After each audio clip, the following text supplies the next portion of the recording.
Ang kanilang layunin ay mahanap sila at makaganti. Unbeknownst sa kanila, buhay pa si Juyong. At naging loan shark. Sinusubukang sakupin ang teritoryo ng pinunong hari. Sa oras na iyon, sinubukan ni Juyong na kumuha ng lalaking may palayaw na hammerhead para sumali sa negosyo niya. Pero tumanggi siya, ilang oras matapos makilala si Juyong. Ang ulo ng martilyo ay nilapitan ni Doyong, na nag-aalok na makipagtulungan sa negosyo ng loan shark.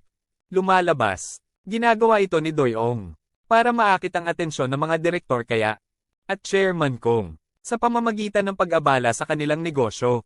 Ang alok ng Doyongs ay talagang kaakit-akit sa hammerhead. Dahil mas malaki ang kita, ginagawa siyang isaalang-alang ang pagtataksil kaya. Mamaya Doyong mahanap ang lugar kung saan direktor kaya subordinate na Sunam ay nagtatago ng mga taong kanidnap bilang collateral para sa pagbabayad ng kamatayan. Hye Young-sik dumating ng gabing iyon. Nagkukunwaring dadalhin si Sunam sa police station. Gayunpaman dahil sa mga banta ay inilabas muli ang Sunam. Sa kabutihang palad, nasagi pa mga kanidnap na biktima sa insidenteng ito. Gayunpaman, Sunam's pagkawala ng gabing iyon. May mga kabataan na napagtanto na ang Hye Young-sik ay isang especially iya. Kaagad pagkatapos, hiniling sa iyo ni Doyong na mag-imbestiga ako. Bago bumalik para tumulong, ang martilyo ay pinalo ni Sunam at pinilit na ibunyag na nagsumbong sa kanya sa pulis. Bagaman, natuklasan ang pagkakakilanlan ni Doyong at muntik na siyang mapatay. Utos niya ng aso, anak ng isang bankrupt cream factory director, para dayin si Sunam. Ngunit dumating kayong mga bata upang iligtas ang mga bata at nahuli. Mas maaga.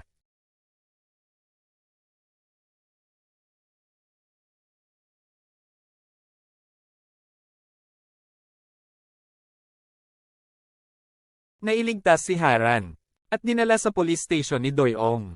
Kahit ilang kaso ang naresolba, nagsimula ang isang bagong komplikadong kabanata sa panahon ng pagsisiyasat ng Uni. Sa kanyang mga hinala tungkol sa Hye Young-sik, natuklasan niya ang manliligaw ni Hae-jung Direct Orso ay kasangkot sa kanyang mga kriminal na gawain. Ayokong malaman ng girlfriend niya ang panloloko niya. Humingi ng kooperasyon si Hye Young-hig para matigil ito. Pero sabi ni Hae-jung huli na para linisin ang pangalan niya. Inalok lang niya ito ng opsyon na tumakas kasama niya. Sa Korea, pagdating ng panahon, sa police station, sa wakas ay nakilala muli ni Pon ang kanyang ama. Nakatanggap din ng pasasalamat si Doyong. Although hindi niya tinanggap ang mga ito, dahil pakiramdam niya ay responsibilidad niya ito. Matapos ang insidente sa parking lot, at muling nakita si Juyong. Nais ni Doyong na malaman ng higit pa tungkol sa Jinsuk pala. Magkakilala na sina Jinsuk at Juyong. Since nagtatrabaho si Juyong sa Jinsuk Club noon. Tapos sabi ni Yumi kung kasama ni Juyong si Jinsuk. Doyong ay hindi kailangang mag-alala dahil siya ay magiging ligtas. Makapangyarihan at malakas kasi si Jinsuk sa madilim na mundo ng negosyo. Samantalang si Jinsuk ang kanyang sarili ang humawak ng Sunam. Takot na pahirapan si Sunam ay napilitang ibunyag ang pinuno na nag-utos kay Juyong pagkuha. Sa wakas ay sinabi ni Sunam ang pangalan ng direktor. Nakipag-ugnayan sa kanya si Jinsuk gamit ang phone ni Sunam. At binalaan siya niyan. Maghihiganti siya sa pagkamatay ng kanyang nakababatang kapatid. Dulot ng direktor kaya, at ang nakababatang kapatid na babae. Juyong talaga ang tinutukoy ni Jinsuk. Sa sandaling iyon, sinadya ni Jinsuk na patay ka na. Para maniwala ang direktor, hindi na siya banta. Sa oras na iyon, direktor kaya ay tunay na nasa bingit ng kapahamakan.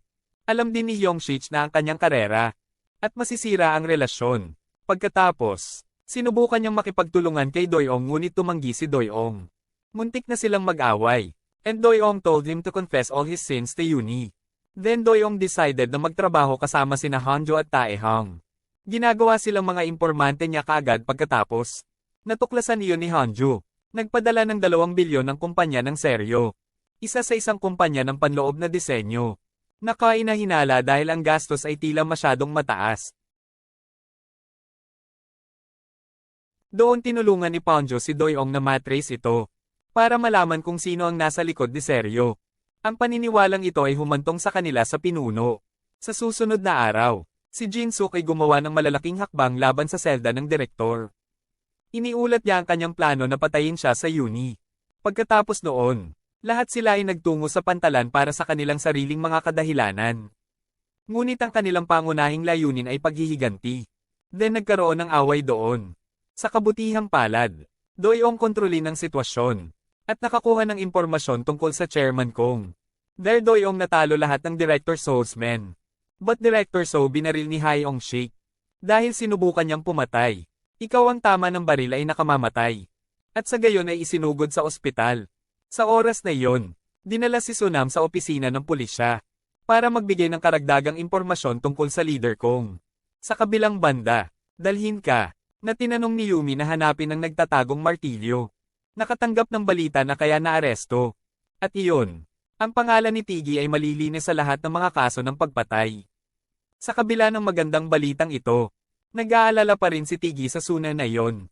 Baka patahimikin ni Chairman Kong sa kulungan o sa istasyon ng pulisya. Dahil ito ay isang karaniwang paraan upang patahimikin ang mga tao.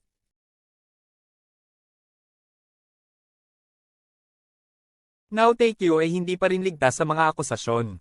Magpapatuloy ang kanyang mga gawaing kriminal. Basta may pera, kailangan nilang siguraduhin na mananatiling ligtas si Sunam. At buhay hanggang sa tumstigo siya sa korte. Sa kasamaang palad, pagdating ni Doyong at Yuni sa location, si Sunam ay pinatay na ng isang tao. Sa ilalim ng utos ng hari. Sa ospital. So nasa panganib din. Gusto kasi siyang paalisan ni Hyong-sik. Para manahimik siya tungkol sa kanilang pagtutulungan. Kaagad pagkatapos, inimbitahan si Hyong-sik na magtrabaho kasama si Secretary Kim. Upang maalis ang cell. Ang gantimpala ay isang promosyon at isang malaking halaga ng pera. Pumayag si Hyong-sik na gawin ito. Pero pagbalik niya sa treatment room, kaya nawala ang mga direktor. Lumalabas. Kinuha siya ni Haijong. Tapos naging magulo ang lahat. Ilang sandali pa, Doyong at Yumi subukan upang mahanap ang direktor kaya. Dahil siya ang magiging pangunahing saksi. At natuklasan ang malaking ito. Kriminal na pagsasabuatan.